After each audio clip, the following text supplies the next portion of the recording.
Today it's my pleasure to introduce Noah Nagy. Noah was or is the Area 6 International Speech Contest champion for a recent contest.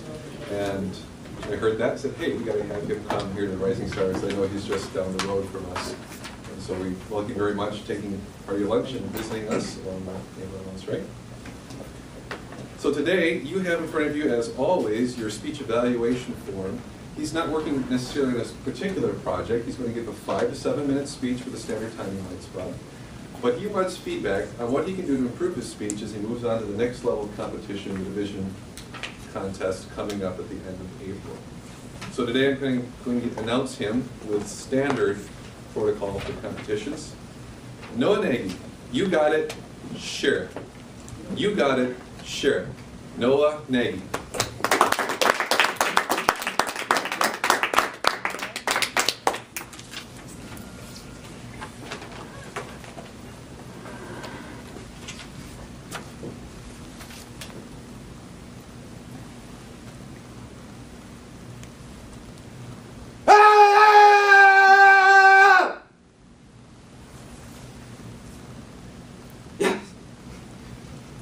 How many of you feel that way inside when you try something new? How many of you feel that way inside when you do something you're not familiar with? How many of you feel that way inside when you're stepping outside of your comfort zone?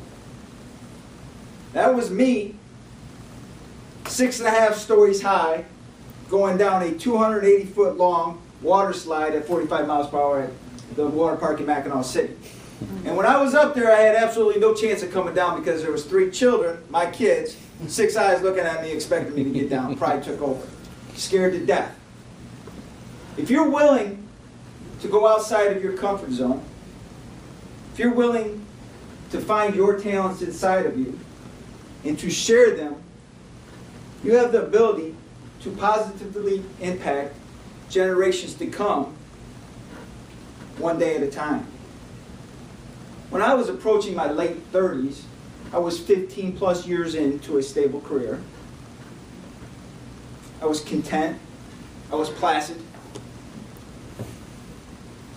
I thought my role in life was fulfilled. I didn't expand on my talents. I wasn't finding my talents. I wasn't using my talents. I wasn't making others around me better.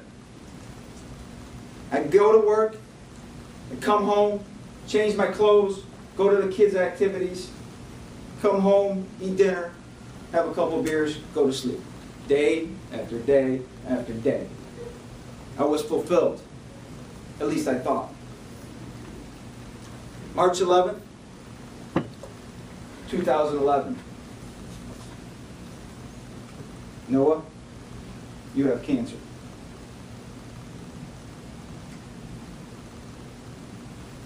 What you talking about, Willis? Doctor, I have cancer.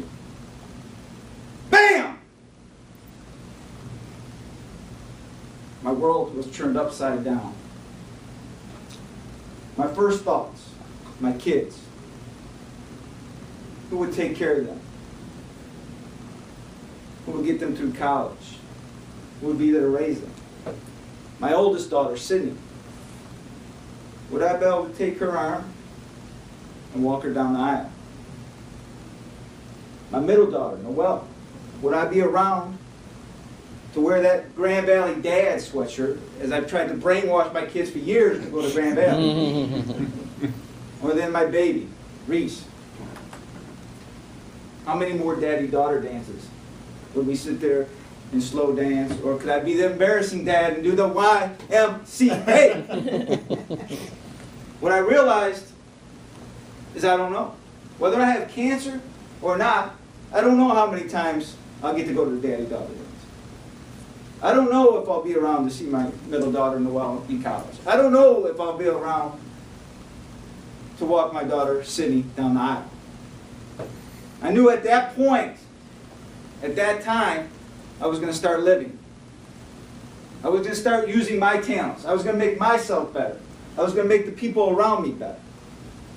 And I did what every reasonable person who is just diagnosed with cancer does. Got a girlfriend. Let me tell you, when your pickup line is, I'm divorced with 3 kids, and I have cancer, how you doing?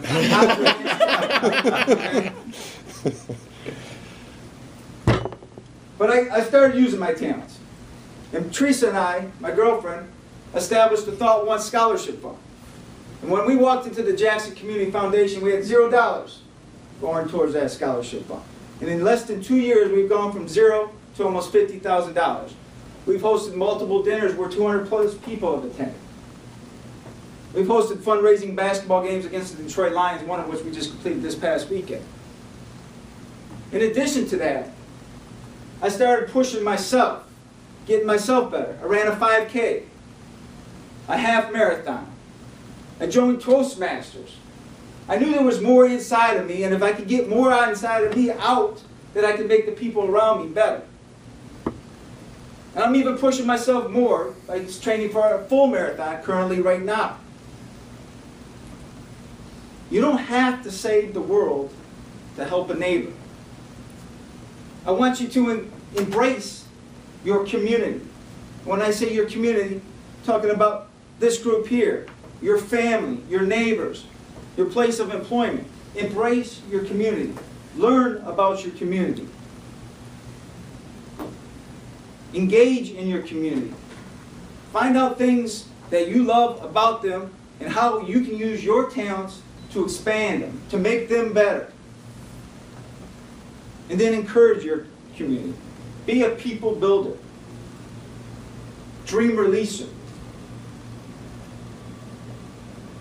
I challenge you today to get comfortable being uncomfortable. The next time you come to that line between comfortable and uncomfortable, take that step over that line, find your talents, and share your talents. Know by using your talents, not only you're making yourself better, but you are making the people around you better. You have the opportunity to positively impact generations to come by getting comfortable being uncomfortable, finding your talents, sharing their talents. One person, one life, one community, one day at a time.